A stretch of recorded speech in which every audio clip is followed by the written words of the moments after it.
Artis jualan sembako, Tanah Abang sepi, kasihan UMKM. Bentar. Jangan kita terjebak dalam situasi blaming. Ada dua hal yang bisa kita pilih. Yang pertama adalah kasihan, yang kedua adalah support. Mari kita bahas hal pertama, yaitu kasihan. Jadi teman-teman, wajar kalau kita ngerasa kasihan ya saat ada misalnya kakek tua yang dorong sepeda, dia jualan snack jadul, yang mungkin Anda nggak tertarik untuk beli. Wajahnya lelah, matanya sayu, dan mungkin kita berpikir, siapa yang mau beli ya? Terus Anda berhenti, kemudian memborongnya. Ya, itu hal yang bagus. Kita kasihan, terus kita coba untuk membeli karena memang kita nggak tega. Dan kita nggak melihat ada solusi lain. Satu-satunya cara ya kita memberikan apa yang kita bisa lakukan. Itu bagus. Nah, sekarang kita lihat case penjual offline yang marketnya sedang bergeser kepada online. Nah, Anda bisa lakukan hal yang sama, tapi itu bukan solusi. Karena pedagang offline dengan skala toko, dia punya karyawan, dia punya stok, dia perlu solusi yang lebih dari sekedar dibeli karena dia kasihan. Jadi saya mau bicarakan yang kedua, yaitu tentang support. Bicara tentang bagaimana mensupport, kita nggak bisa samaratakan, saudara. Kalau Anda sedang mensupport orang yang di jalan pakai sepeda, dorong gerobak, mereka sudah tua renta, Anda beli dagangannya karena Anda kasihan, itu bagus. Karena nggak mungkin kita semangati mereka untuk live streaming, mempelajari algoritma sosial media dan hal-hal rumit. Nggak mungkin. Tapi pedagang offline yang punya toko, mereka masih punya kesempatan untuk belajar dan bangkit dari kondisi ini. Di awal pandemi lalu, seorang teman pemilik pusat grosir Solo, ya, pemilik dua toko di pusat grosir Solo main ke rumah saya dan bicara tentang kondisi ekonominya. Omset fashionnya drop tanpa ampun. Mereka harus tutup dan kaget sama perubahan market yang serba mendadak. Saya juga datang ke Bandung ke sebuah pabrik konveksi milik seorang kenalan saya yang baru saja beliau investasi modal dari bank sebesar 3 miliar. Kasihan banget. Saat itu harus terseok-seok, karyawannya harus dirumahkan. Biasanya ya, mereka produksi dengan jumlah yang besar, kemudian dagangannya dibawa mulai dari Jawa sampai Sumatera. Beliau sendiri cerita, saya nyetir mas sampai Sumatera sana. Bawa dagangannya ke toko-toko offline saat itu. Nah, mendadak pandemi, boom, macet semuanya. Tagihan toko macet. Angsurannya tetap jalan habis bikin pabrik. Kebayangkan ada gimana pusingnya industri seperti ini. Ya, meskipun beberapa waktu yang lalu saya ketemu lagi sama beliau. Alhamdulillah Mas Arli ini sudah pulih lagi. Karena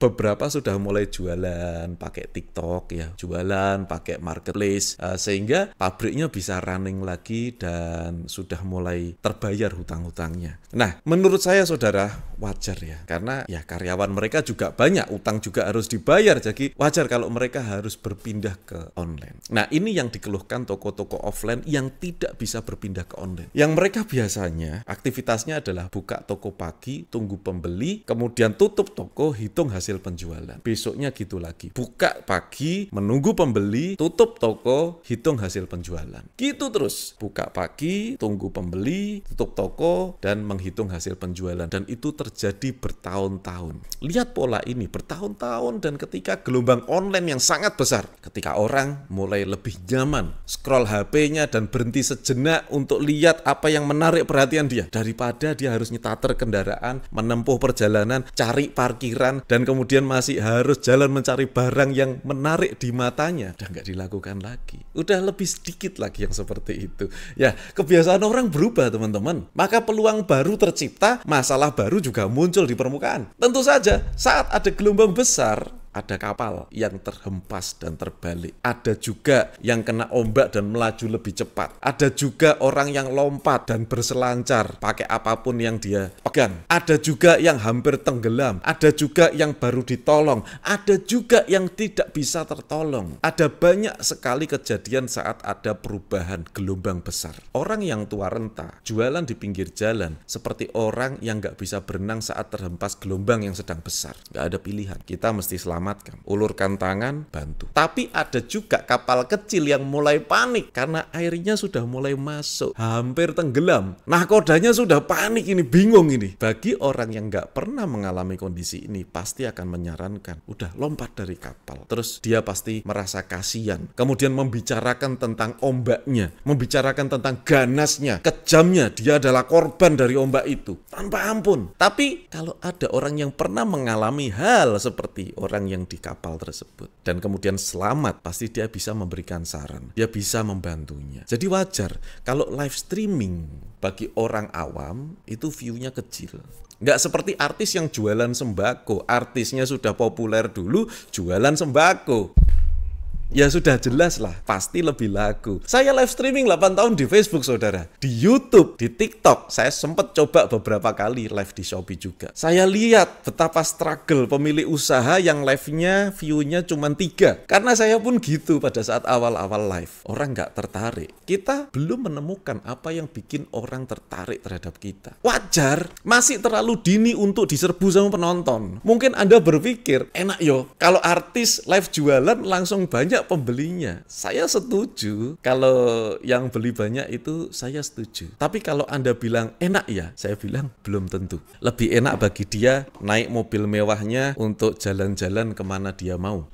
Lebih enak lagi kalau mungkin dia jalan-jalan ke luar negeri atau menikmati hasil jerih payahnya selama ini. Tapi what happened? Kenapa mereka mau live? Kenapa mereka jualan? Kenapa mereka seperti itu? Ya kita nggak tahu ada apa di balik itu. Tapi kita bisa memilih apa yang kita pikirkan, sudut pandang apa yang mau kita ambil. Artis pun sebetulnya persaingannya juga ketat. Yang pengen jadi artis tuh ya banyak. Mereka harus kreatif atau dilupakan. Betul kan? Siapa kan artis yang sudah nggak kreatif, nggak bisa menonjol lagi, dilupain sama orang. Dan nggak sedikit loh artis yang view dan subscriber YouTube-nya lebih kecil dari saya. Saya melihat itu juga banyak. Banyak orang di industri media ya, terutama TV yang kemudian bikin channel YouTube.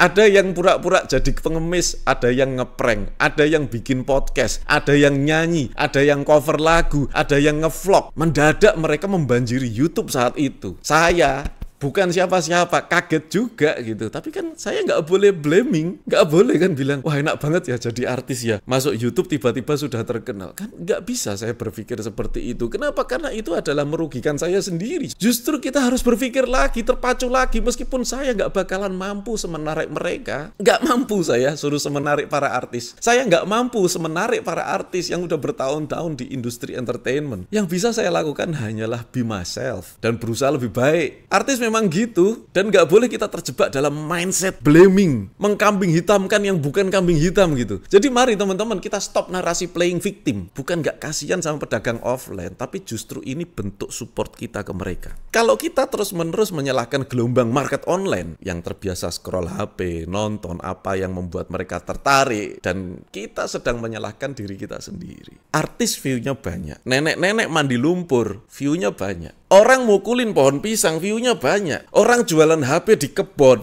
dapat 1 miliar sehari. Dokter live di TikTok dapat 41 miliar sehari. Dan jangan salah, penjualan basreng di TikTok omsetnya 45 miliar. Come on! Ini eranya attention-driven business. Saya ingat Grant Cardone bilang, attention is an asset. Attention atau perhatian adalah aset. Makanya orang menciptakan terus hal baru dan kemudian menjadi perhatian. Hal ini nggak bisa dipungkiri dan nggak bisa dicegah, teman-teman. Menurut saya ini udah decentralized, tidak lagi tersentral, sudah menyebar, tidak lagi dikendalikan oleh pihak-pihak tertentu. Ingat, zaman Pak Karno saat informasi dikendalikan oleh radio, zaman Pak Harto saat informasi dikendalikan oleh TVRI. Ingat, semakin zaman berkembang, TV swasta mulai mengendalikan, dan sekarang sosial media membuat siapapun mampu menarik perhatian dan mengendalikan situasi. Jadi hari ini justru kita berbahagia sebetulnya. Setiap orang menjadi punya peluang dan kesempatan yang sama. Sama-sama bisa akses gratis sosmednya. Bedanya adalah ada yang paham, ada yang nggak paham. Saya pernah jualan kaos saat itu. Saat saya kuliah, celana jeans. Saya pinjem dagangan dari saudara, saya tawanin ke temen. Nggak laku, saudara. Saat itu ketika saya datang ke pusat grosir, saya lihat penjualnya sibuk melayani pembeli. Saya lihat kotak kasirnya dibuka penuh uang, dalam hati saya bicara, enak ya pemilik toko ini. Ketika saya lihat orang jualan jeans pakai mobil dikerubuti pembeli karena dia jual diskon besar, saya berpikir, enak banget ya yang punya mobil. Karena saya nggak punya saat itu. Ketika Ketika 2007 lalu, saya ke salah satu toko di mall. Maugus namanya, udah tutup tokonya sekarang. Tapi saat itu ramai banget. Pelayan tokonya teriak bungkus, bungkus gitu. Sambil celana jin tuh dilempar ke kasir gitu ya. Dikaretin, lempar ke kasir, karetin, lempar ke kasir. Dan setiap beberapa menit celana jin itu terbang, wing, terbang di atas saya. Saya bilang, enak banget ya yang jualan di mall. Kenapa? Karena saya nggak mampu, teman-teman. Ketika saya nggak mampu, saya lihat orang yang laris, saya pasti berpikir, enak ya. Tapi nggak bisa begitu ternyata. Sekarang mereka yang jualan di mall, mereka yang jualan di pusat grosir, mereka pun bilang, enak ya yang live streaming di TikTok, enak ya yang live streaming di Shopee. Dan itu wajar ya gitu. Tapi jangan sampai saudara-saudara kita terjebak terus di sebuah narasi blaming. Kita nggak tahu struggle mereka sebelumnya. Yang saya yakin sekali, artis pun struggle, nggak mudah mereka. Untuk menjadi populer, itu saya tahu itu nggak mudah. Jadi solusinya sekarang, stop blaming. Kembali lagi kita lihat potensi apa yang bisa kita munculkan untuk jadi attention. Dan gunakan semua teknologi yang ada, habis-habisan. Ada AI, ada sosmed, habis-habisan, gunakan semuanya, manfaatkan semuanya, eksploitasi. Prioritaskan waktu Anda, jangan luangkan, prioritaskan waktu Anda beberapa jam sehari untuk memahami gelombang online ini. Pahami semua yang terjadi supaya kita survive. Video ini adalah bentuk support saya kepada semua pedagang offline yang terdampak. Saya nggak mau Anda terjebak dalam situasi dan perasaan playing victim. Saya ingetin, Anda bukan korban dan nggak ditinggalin sama konsumen Anda. Konsumen Anda itu tetap membeli, saudara. Tapi jari-jarinya berhenti scroll di video-video yang sangat ketat kompetisinya. Jadi kalau Anda terus-menerus menjadi korban, habis perasaan Anda, habis waktu Anda untuk tenggelam dalam situasi yang nggak menguntungkan buat Anda. Jadi stop blaming dan mulailah memahami apa yang terjadi. Pahami mengapa orang nonton, mengapa orang komen, mengapa orang beli, dan temukan apa yang menarik dari diri Anda. Pasti ada. Kan kita nggak harus ganteng atau cantik. Serius, nenek-nenek mandi lumpur yang nonton banyak. Bikin popcorn pakai catok rambut yang nonton banyak. Jualan lulur hitam dibalut lulur semuanya, disemprot pakai selang yang beli banyak. Jualan ngaduk-ngaduk basreng, udah penuh diisi lagi. Penuh nih, diisi lagi. Udah tahu nggak cukup diisi terus. Omsetnya miliaran. Anda harus mencoba hal yang baru yang mungkin Anda nggak paham, saya pun nggak paham. Dan terus mencoba karena begitulah yang saya lakukan. Nggak ada hal lain. Nggak ada yang jamin ini bisa berhasil. Itu faktanya. Tapi bukan berarti nggak bisa loh ya. Jadi stop menyalahkan keadaan. Dunia sudah berubah, Anda suka ataupun enggak.